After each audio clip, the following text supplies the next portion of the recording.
Exodus 32. When the people saw how long it was taking Moses to come back down the mountain, they gathered around Aaron. Come on, they said, make us some gods who can lead us. We don't know what happened to this fellow Moses who brought us here from the land of Egypt. So Aaron said, take the gold rings from the ears of your wives and sons and daughters and bring them to me. All the people took the gold rings from their ears and brought them to Aaron. Then Aaron took the gold, melted it down, and molded it into the shape of a calf. When the people saw it, they exclaimed, "Oh, Israel, these are the gods who brought you out of the land of Egypt." Aaron saw how excited the people were, so he built an altar in front of the calf. Then he announced, "Tomorrow will be a festival to the Lord." The people got up early the next morning to sacrifice burnt offerings and peace offerings. After this, they celebrated with feasting and drinking, and they indulged in pagan revelry. The Lord told Moses, "Quick, go down the mountain. Your people, whom you brought from the land of Egypt, have corrupted themselves. How quickly they have turned away from the way I commanded them to live. They have melted down gold and made a calf, and they have bowed down in sacrifice to it. They are saying, 'These are your gods, O Israel, who brought you out of the land of Egypt.'" Then the Lord said, "I have seen how stubborn and rebellious these people are. Now leave me alone so my fierce anger can blaze against them, and I will destroy them. Then I will make you, Moses, into a great nation." But Moses tried to pacify the Lord as God. "Oh Lord," he said, "why are you so angry with your own people, whom you brought from the land of Egypt with such great power and such a strong hand?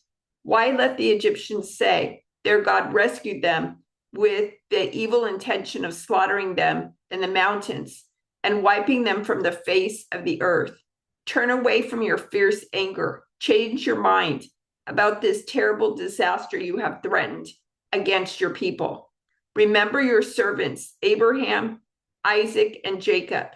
You bound yourself with an oath to them, saying, 'I will make your descendants as numerous as the stars of heaven, and I will give them all of this land that I have promised to your descendants, and they will possess it forever.'"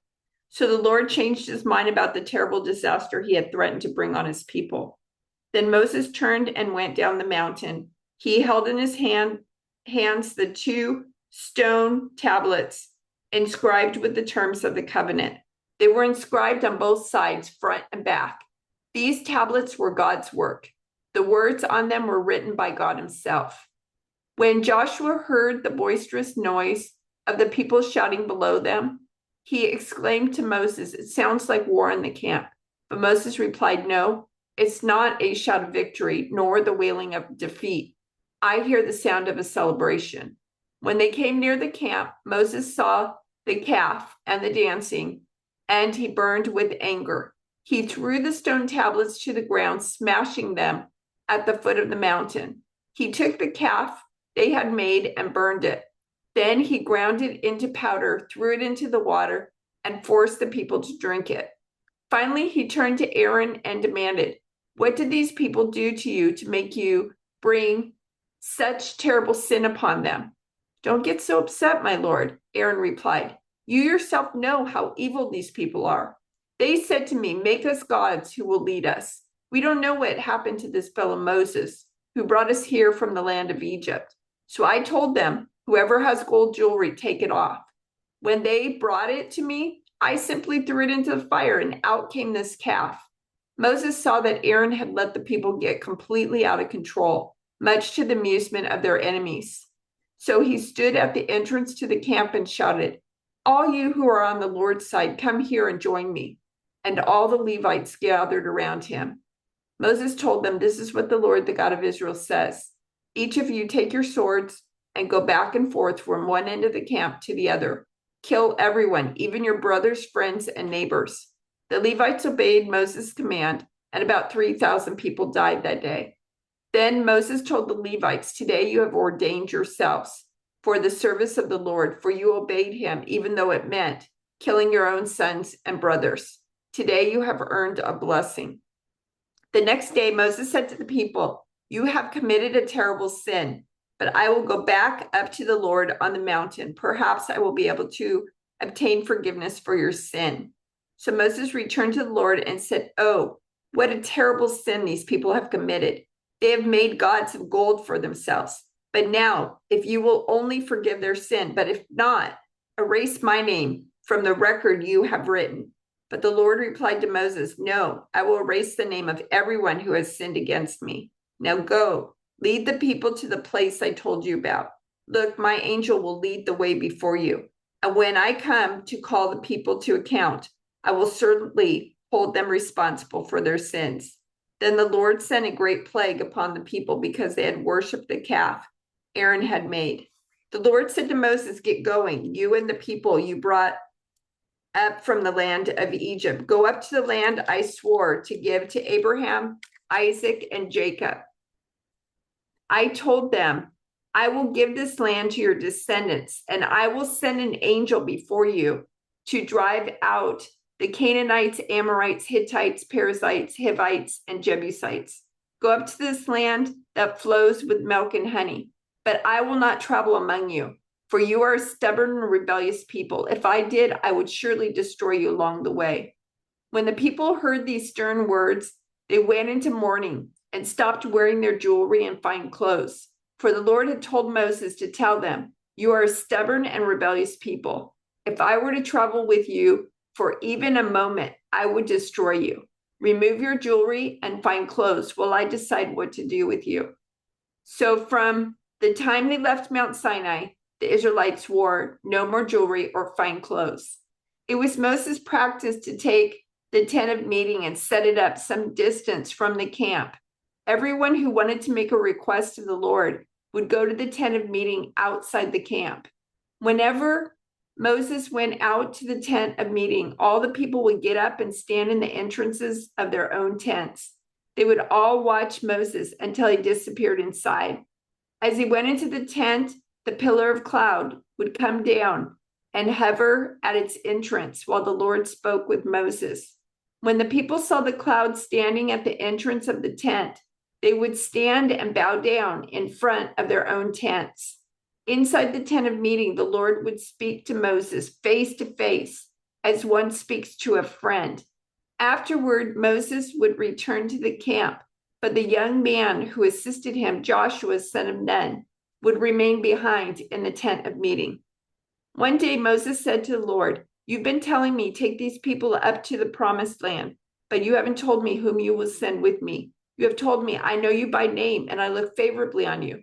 If it is true that you look favorably on me, let me know your ways, so I may understand you more fully and continue to enjoy your favor. And remember that this nation is your very own people." The Lord replied, "I will personally go with you, Moses, and I will give you rest. Everything will be fine for you." Then Moses said, "If you don't personally go with us, don't make us leave this place. How will anyone know that you look favorably on me and on your people if you don't go with us? For your presence among us sets your people and me apart from all other people on the earth." The Lord replied to Moses, "I will indeed do what you've asked, for I look favorably on you, and I know you by name." Moses responded, "Then show me your glorious presence." The Lord replied, "I will make all my goodness pass before you, and I will call out my name, Yahweh, before you. For I will show mercy to anyone I choose, and I will show compassion to anyone I choose. But you may not look directly at my face, for no one may see me and live." The Lord continued, "Look, stand near me on this rock.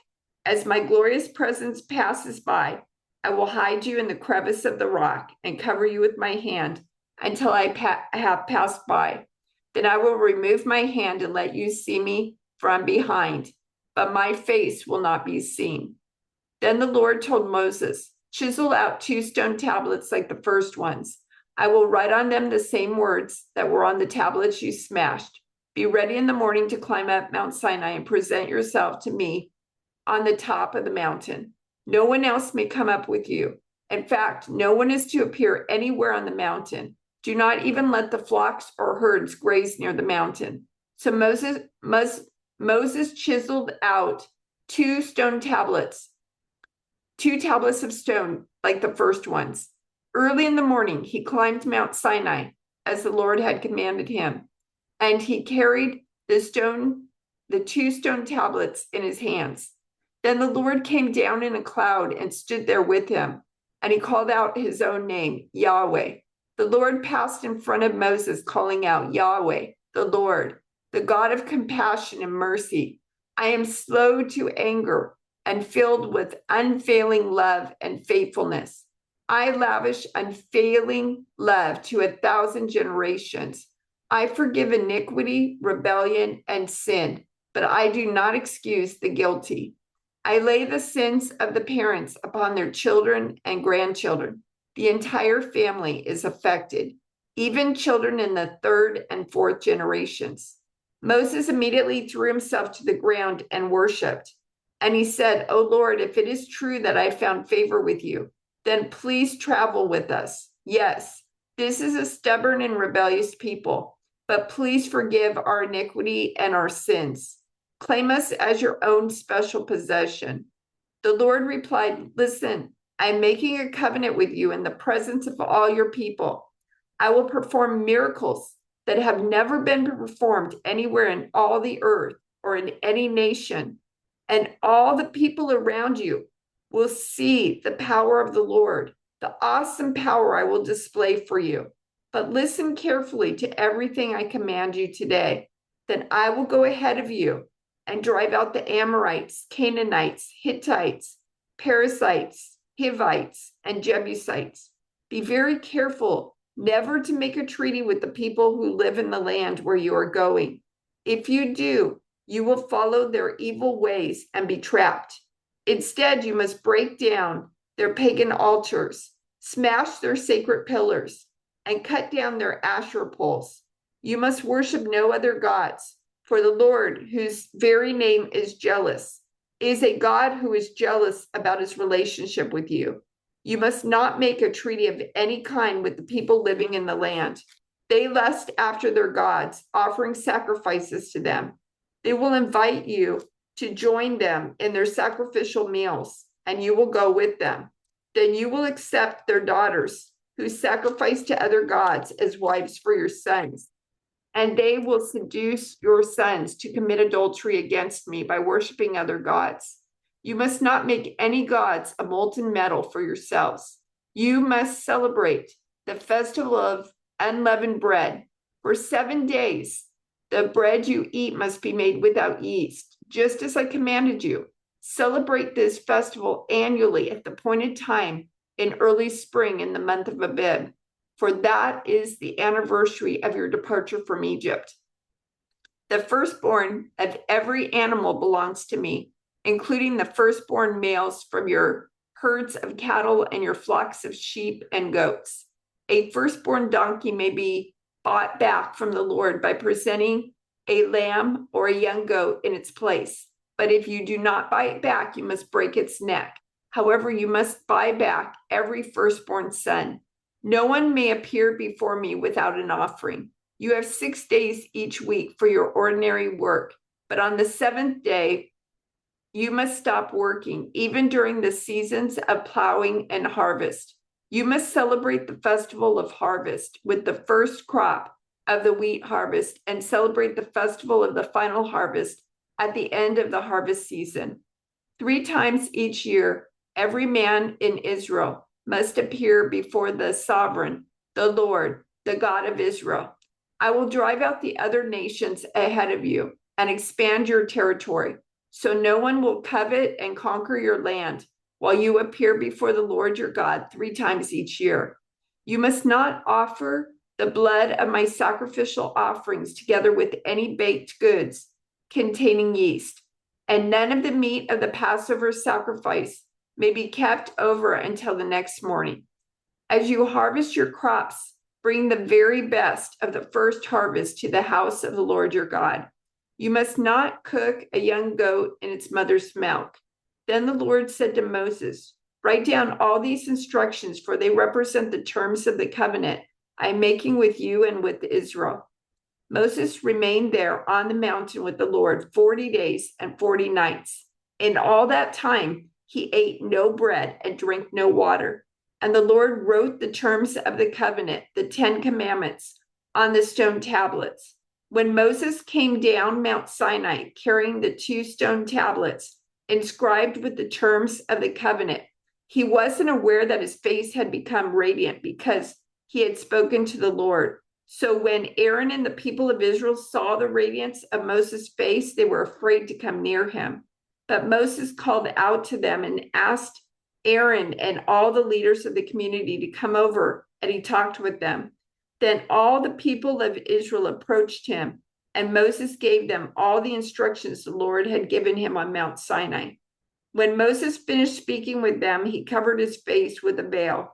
But whenever he went into that tent of meeting to speak with the Lord, he would remove the veil until he came out again. Then he would give the people whatever instructions the Lord had given him, and the people of Israel would see the radiant glow of his face. Then he would put the veil over his face until he returned to speak with the Lord.